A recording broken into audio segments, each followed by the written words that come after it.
You're tuned to Radio Kidnappers, the voice of Hawke's Bay. This is the program called Your Time to Shine, and it's our pleasure, as always, to have in the hot seat Celine Harleaux. How are you going, Celine? I'm doing very well. How are you doing? Well, as we're recording this program, it's pretty cold. It is pretty freezing today. Old man Winter, he's got out of bed and he's got us in his grip, hasn't he? It's getting hard to get out of the bed in the morning now. Yeah. Oh, I love getting up. Do you love getting up in the morning? I'm an early riser. I get up 5 o'clock.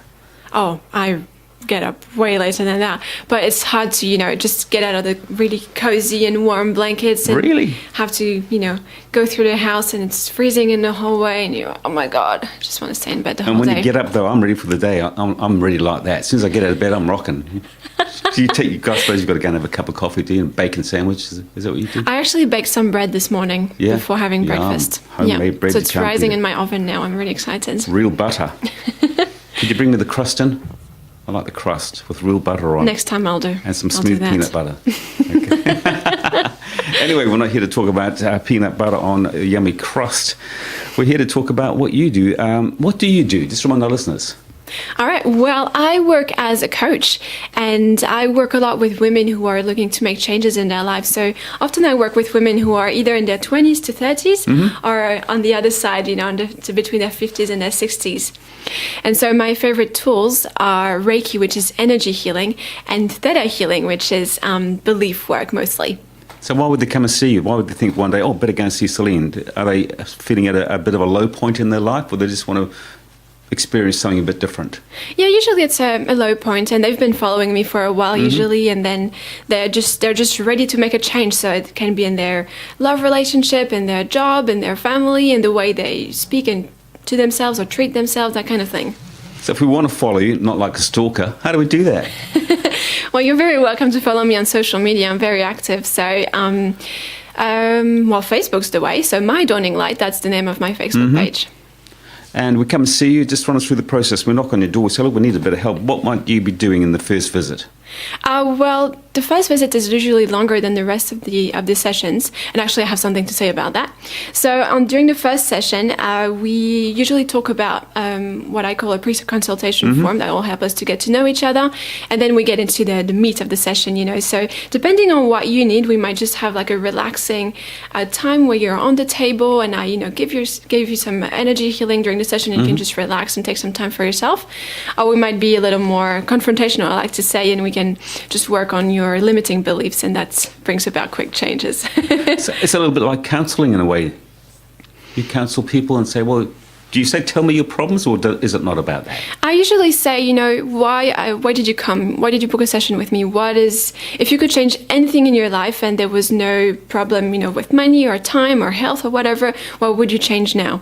So it really is about the client. And I often say, that I'm not a healer, I'm more of a coach or a witness. I give you the tools that you need to achieve your transformation. Yeah, that's a great question. I mean, what would you change in your life right now if you could change it? I would sleep for about 2 weeks, non-stop.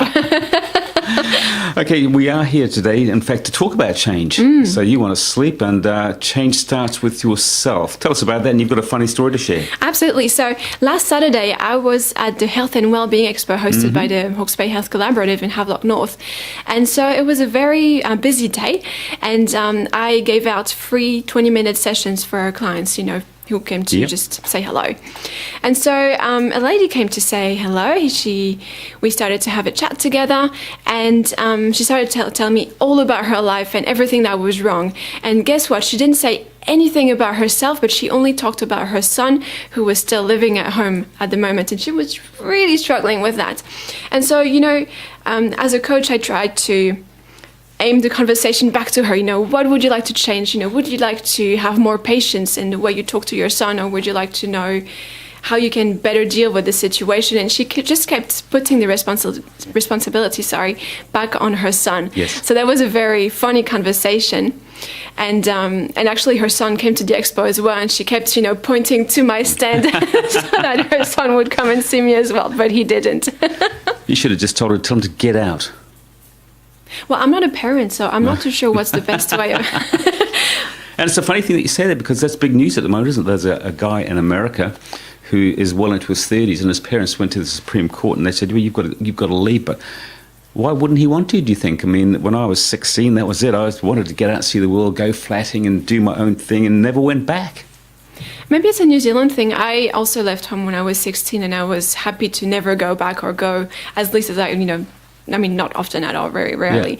Yeah. So I'm not too sure. Maybe it's a New Zealand thing. Lots of my New Zealand friends in New Zealand here, leave home to go to university or for their first job and then come back home when they, want to save money for their first home, for example, or when they have their first baby. So I'm not too sure why, but I think the core of the issue is maybe a lack of self-confidence. I'm not able to provide for myself, or it's easier if my mom does my laundry. Sure, you did right there. But I think the thing that we're talking about now, change starts with yourself. Sounds easy. What you said sounds great. Reading it off a bit of paper sounds easy, looks easy. It's not easy at all. I think it is easy. We just make self-development and healing a very difficult and long process. Learning to love yourself, it needs to be hard. It needs to, there needs to be lots of steps and it needs to take a long time. But actually, it can be really easy if you decide that it's easy and that it's possible and that actually you already love yourself now. And that's, Theta healing in a nutshell, then it's going to be easy.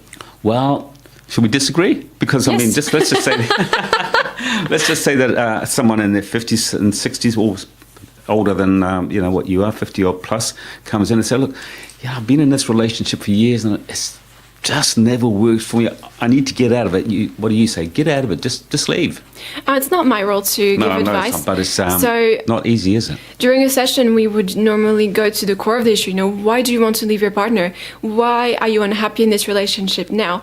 If you were out of this relationship now, would you be happy? Often the core of the issue is the person, herself or himself. Yes.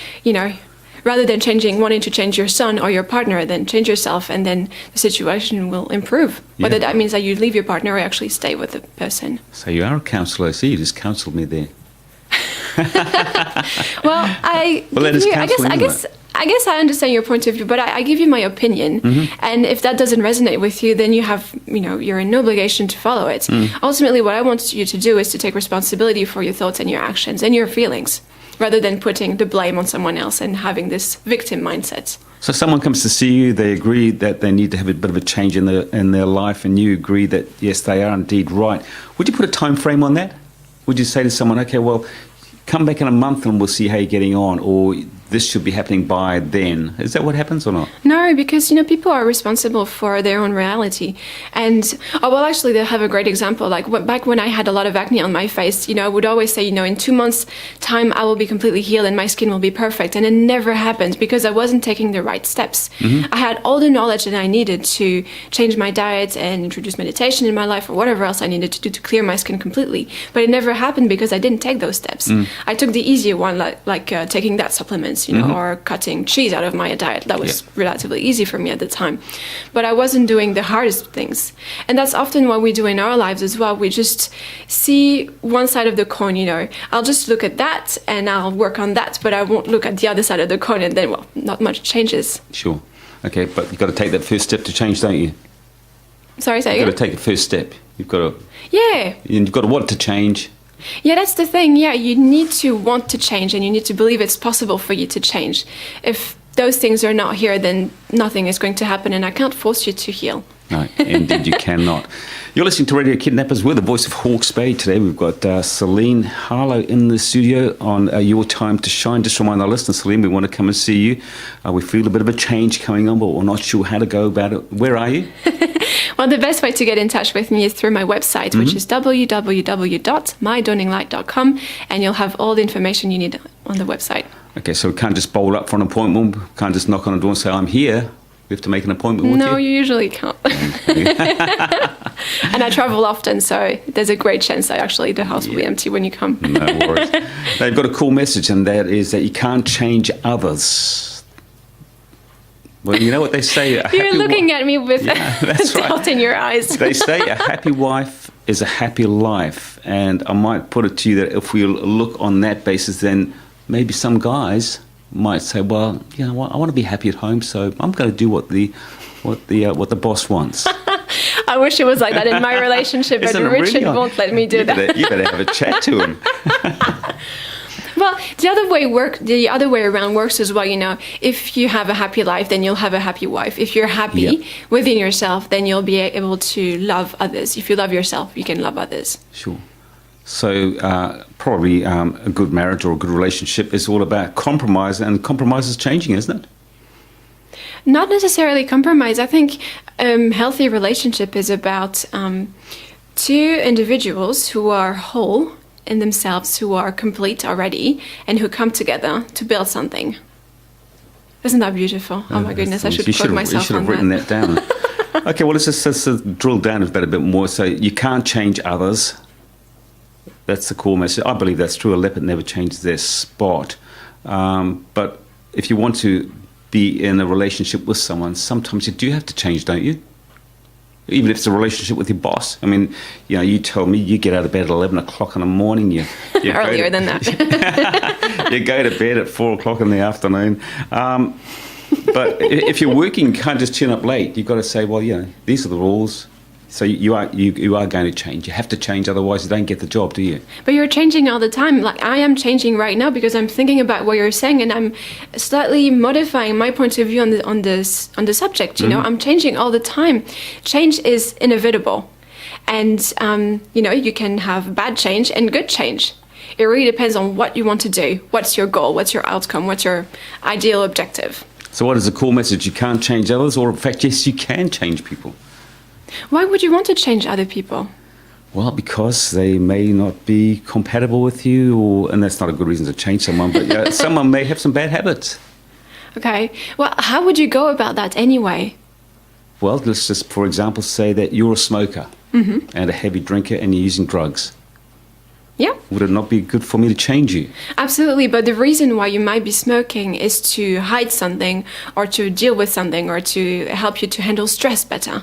You know, so for you, I mean, if I was a smoker and I was smoking because that was my way to handle stress, and I didn't know any other way, I wouldn't want to quit smoking, even though I know it's bad for my body.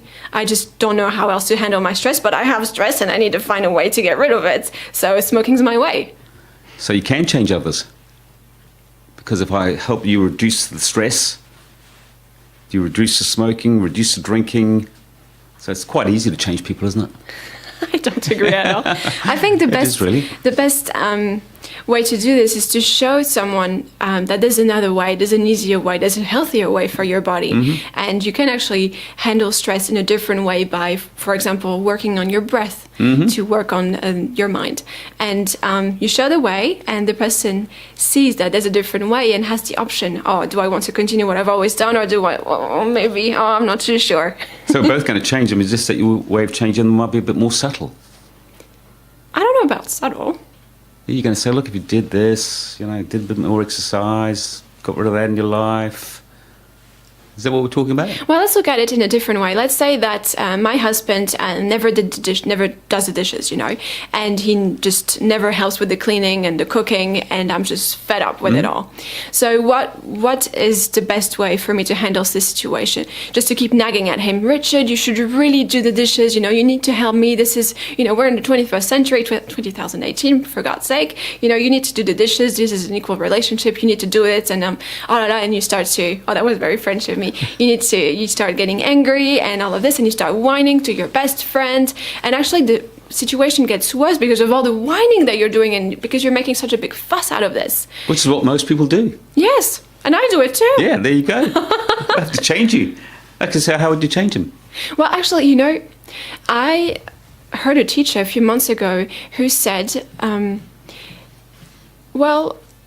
maybe the whining influences the situation. Like, if you expect your husband not to do the dishes, and he actually does the dishes one night, would you actually notice it, you know?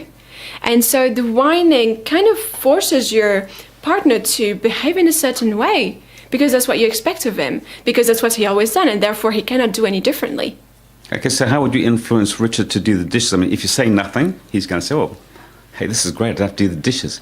If you start whining, you could get his back up and say, I'll do plenty. I'm out working all day. You're sitting at home, reading your magazines, having your smoke, got your glass of wine. She can do the dishes. That's sometimes how it works, isn't it?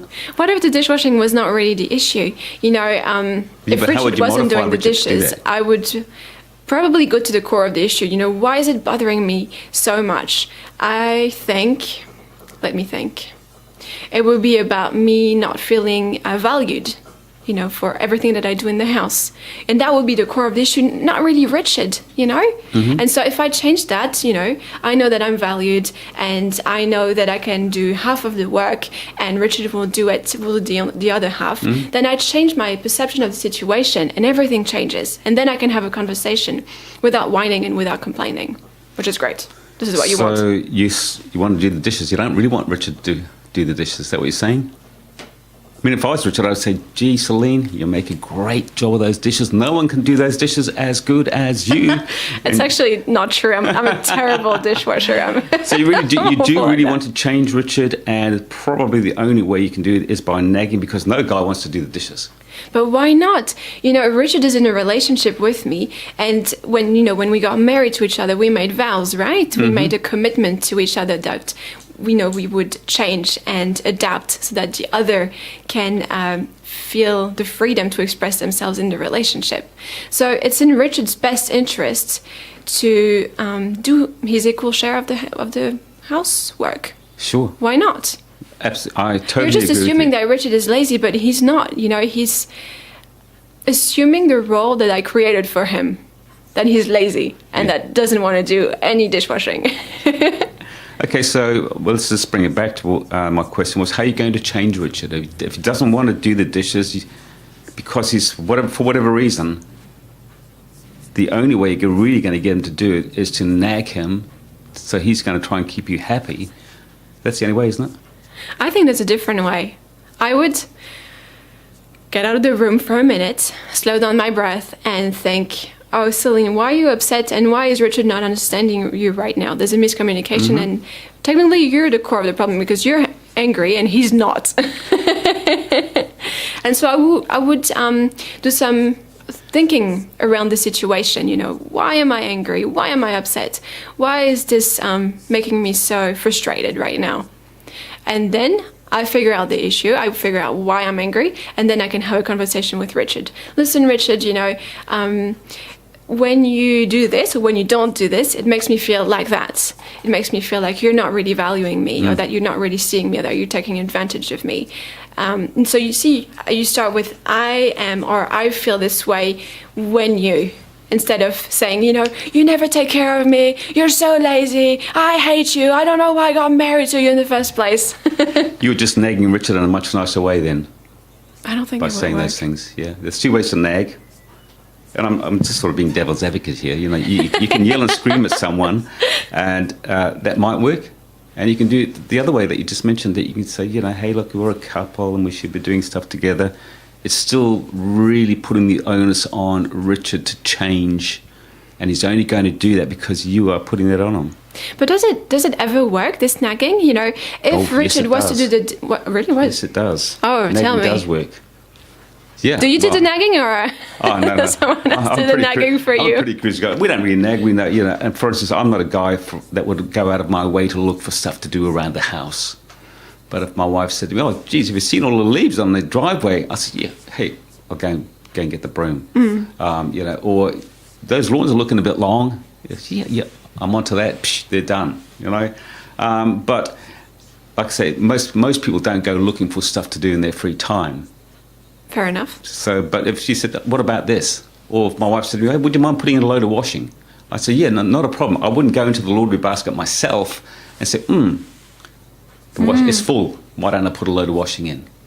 Well, this is a different issue. I think this is about gender equality and, you know, putting the wife as the head of the housework, you Which know, is saying what that is you're the normally what assistant and happens, she though. needs to Yeah. delegate some tasks to you. That's a completely different issue. But that probably is how most homes work, isn't it?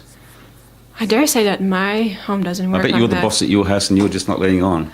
Oh God, you know, like I said earlier, I'm terrible at washing dishes. I'm literally not allowed to wash dishes, or I have to wash them twice. And Richard looks over everything that I've washed because I just don't see the point of doing it because they'll Get a get dirty dishwasher, anyway. girl. Get a dishwasher. I hate unloading the dishwasher too, but I like doing other things, you know. So this is where we kind of meet each other halfway. So Richard does do the dishes. It was a terrible example. He does the dishes very well. Does he really? Excellent. Oh, I don't know where we went on that one. All right, you're listening to Radio Kidnappers, the voice of Hawke's Bay. We're running out of time, actually, but we want to talk about your new 4-month private coaching program. What's that all? Sounds exciting. Well, it's very exciting. I'm super excited. I actually just signed up my first client to this new program. So the idea behind it was that I didn't want to do just 1-hour sessions anymore because I saw that there was limited progress with my clients and I wanted to go further. So the idea was to create a 4 to 6 month coaching program with 1 session per week. And you already pay, and so you're already committed to doing those sessions because I'm already there for you. And there's lots of freebies. So I do some pep talks and I have some, inspirational emails every week, and I do all these different things to help you in your journey. So I'm very excited. That's great. So what's the program involve? Well, we sign up. What are we going to get for 4 months? What's going to happen for 4 months? So it involves 1 healing session per week. So actually every 2 weeks. So that's 1 hour of the healing or Reiki or whatever it is that you need at the time. Yep. And in between those healing sessions, you get a pep talk, like a 30-minute motivational thing. What happened since we last saw each other? What do you want to change? What worked well? What didn't really work well? What can we adjust? And then in between, you have lots of exercises and homework and meditations that you can do. And I even created a Spotify playlist to help you in your journey. So you're like a life coach. I guess I am now. Oh my goodness, I have changed so much since we started this program. Yeah. It's great. It's for the better, isn't Yeah. it? I mean, that's the good thing about it. Always evolving, always changing. If you don't change... You have to change. Change is completely inevitable. Yeah. But you can decide to, move forward in your life, or you can decide to, merely ride the wave and see where life takes you. Is change necessarily a good thing, though? Is it a good thing, change? Absolutely. Or I is it think just a we're here necessary to thing? learn lessons. My lesson in this life, for example, is to learn how to rest and other things too. But why should we change? I mean, if we're happy doing what we're doing, got a good life, good income, a bit of nice stuff in the fridge, why would you want to change? Well, if you don't think that there's anything for you to change, then there isn't. Well, I see things that I need to change about myself every day, and I work on them. So this is my perspective on life. Why do you think that, though? Because someone looking at you probably think, wow, successful young woman there, got her own business, got a nice pad, drives an E-Type Jag, and they think, you've got it all, wouldn't they? I do. And, sometimes it's about being grateful for what you have. And, the way you see me is different than the way I see myself. No doubt, So this is what I'm changing, Yes. all this self-doubt and things. This is what I'm working on. But maybe you're full of self-doubt and you don't need to be. I don't need to be, but this is Yeah. what I need to change, right? Get rid of those thoughts, put them in the bin, and replace them with With the real you. the real me. You are the me you. I've always been. That you don't need to change. All right, I see what you're saying. So actually what I'm doing is coming back to the real me. Yeah. Huh, interesting. So, you're thinking that people expect this and that of you, but they don't, because they already see for what you are, a successful person. You know what I mean? Anyway, we're just about out of time. Just remind our listeners, we want to sign up for your new 4-month private coaching program, or just come and see you to help us out in our daily life on a one-off basis. How do we get hold of you? Well, the best way, as always, is to go on my website, and I have created a fantastic page just about the private coaching. I have worked on it for 2 or 3 days just on that, so I'm very proud of it. And so my website is www.mydonninglight.com. And your Facebook page? My Donning Light as well. It's the same. There you are. How great. Celine, as was our pleasure. You look after yourself. We'll talk to you same time, same place next time. Talk soon.